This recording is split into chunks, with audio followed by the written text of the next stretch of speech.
The next fiscal year for the state of Illinois begins July 1st, and as we talked about yesterday and for parts of last week, the state came together with a budget. Democrats passed it without any Republican support. It spends about $50.6 billion of your state tax money, and that's going to all kinds of different things. So we're going to be talking about the budget off and on for the days ahead because there's so many elements to it, from the questions of how much the subsidies for undocumented health care for those who are undocumented in this country, and the state's going to be paying for that without any matching federal dollars.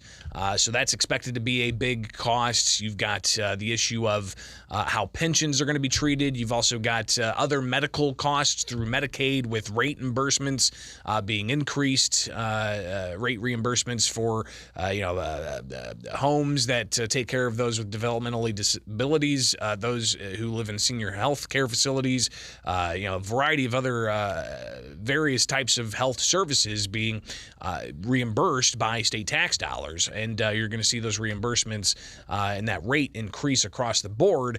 But is it enough for everybody? That, again, is another conversation for another day.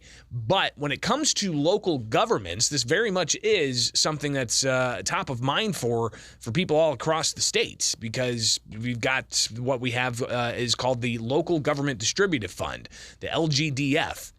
And the LGDF is very much a point of contention, has been for years. The Illinois Municipal League has been pushing for the LGDF to be increased. And some history here, back in the 60s, whenever the state brought around an income tax, they said that they didn't want local governments, counties or cities, to levy their own income tax on top of a state income tax. So the state said, all right, we'll give you 10 cents for every dollar we collect in income taxes. We'll just push that back out to the cities, and that'll be the Local Government Distributive Fund. But the cities also get some of the personal property replacement tax money, PPRT, which the state collects and then is supposed to be distributing that back to cities. So that's how cities get funding, right? These are state tax dollars, Illinois tax dollars. These aren't the federal tax dollars that come from the federal government. These are the state tax dollars. Now, as I said, $50.6 billion plan has yet to be sent to the governor's desk, but expect to have that be sent soon. But that's just the state spending. If you tacked on the overall federal spending of federal pass-through dollars that come to Illinois for schools, for roads, for local governments, for state governments, and all kinds of different services, then the overall state spending, including the federal money, it's like $100+ billion, $112, $115 billion altogether. Either way, it's a big issue. A lot of money's going out. You're paying for it as a taxpayer. But what about the Local Government Distributive Fund? As I said, in the 60s, they said, we don't want you local governments to be taxing income on top of what the state's taxing income. We'll share with you 10 cents of every dollar we collect. Well, that over years and years and years kept getting smaller and smaller and smaller and smaller, to where it turned out to it was like 6% of every dollar the cities would get.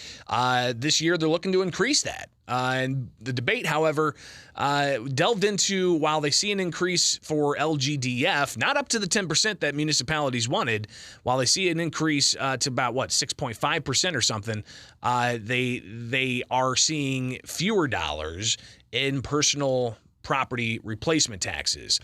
This is from the floor debates early Saturday morning. John Ivgoski, he's a former mayor. He's now in the State House. He had questions for the sponsor of this legislation to really give an idea of what the municipalities he's talked to are worried about when it comes to the LGDF and the state's share of those dollars. So I think the question is, we're going up $100 million on LGDF. We're going down $700 million on personal property replacement tax. And my question is do you know what townships and cities this is impacting most? And if you don't, I could share with you. 90 $8 million. The Chicago Board of Education, School District 299, is going to lose. Chicago City is going to lose $81 million. Chicago Park District, $23 million. Rockford Unit School District, $12 million. Now, we could go on and on. That's $700 million. We're going up 100, we're going down 700 million.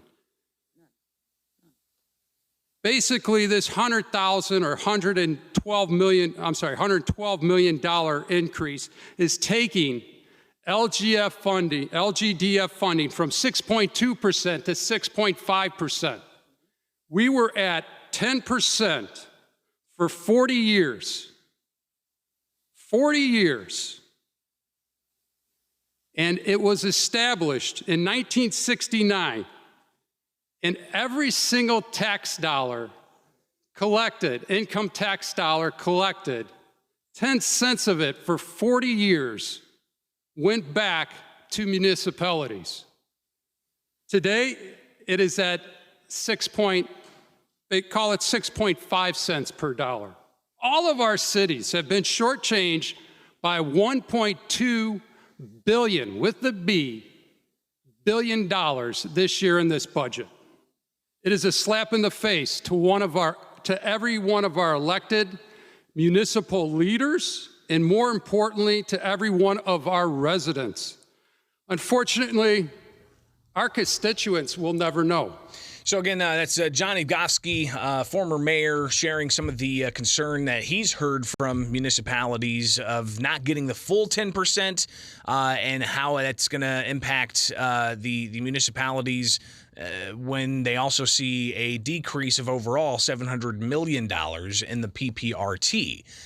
So while they herald, hey, we increased the local government distributive fund, there seems to be a part of the budget that allows for that $700 million to be retracted. So how are cities going to be able to manage that? And several Republicans, just as you heard there, he clocked off some of the impact to the city of Chicago. Well, it's not just the city of Chicago and various taxing bodies in Chicago. It's going to impact municipalities and taxing bodies all across the states. But the Speaker Pro Tem, one of the leaders for the Democrats in the Illinois House, Gian Gordon Booth, she was the chief budgeteer for the House Democrats. She responded and said that she's hearing good things from her municipal and other local taxing body leaders. Representative, the individual that represents the superintendent for Peoria Public Schools, her name is Dr. Sharon Karat. She's extremely pleased with this budget. She called last night to say so. The mayor of the city of Peoria, Dr. Rita Ali, texted about 2 hours ago to say, go get them. You guys are doing a great job down there. Thank you so much.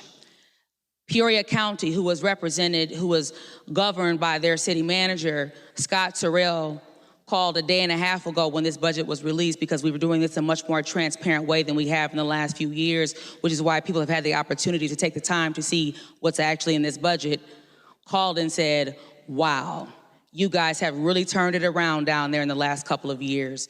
So the things that you speak of is not what I'm hearing. And she points out that the Illinois Municipal League heralds the budget, but some others said that, listen, you're going to get these statements from people because they're getting something. It's not like they're on the chopping block entirely, and they're thankful that they're getting anything. So that seems to be kind of the back and forth. But even State Representative Carol Ammons, she shared some of her thoughts of what this ultimately means with all these dollars going out to local municipalities and local taxing bodies and roads and health care and so on. But the reality is that every single piece of resources in this budget, from special water projects to the bridges to the capital developments in everyone's district, all of those are to help city councils, mayors, townships, villages throughout the state of Illinois. So to suggest that this budget, because we didn't increase it to 10%, is not supportive of local government is a fallacy of the greatest proportion. And we stand absolutely, not only with our leader and our speaker who worked diligently to do this budget, but every single community Every road project, every long line that we stay in on 64 or 72, all of these are to help local government. So that was State Representative Carol Ammons from the Champaign-Urbana area talking about her perspective on the LGDF spending and how local governments are going to be impacted by that. So that's just one small element of the budget. The LGDF, Local Government Distributive Fund, the Personal Property Replacement Tax, PPRT, how, they're increasing the LGDF, they're decreasing the PPRT, and doing that in a much greater impact, according to opponents of the budget that ultimately did pass along party lines, and it's set to be sent to the governor. Again, the budget year begins July 1st.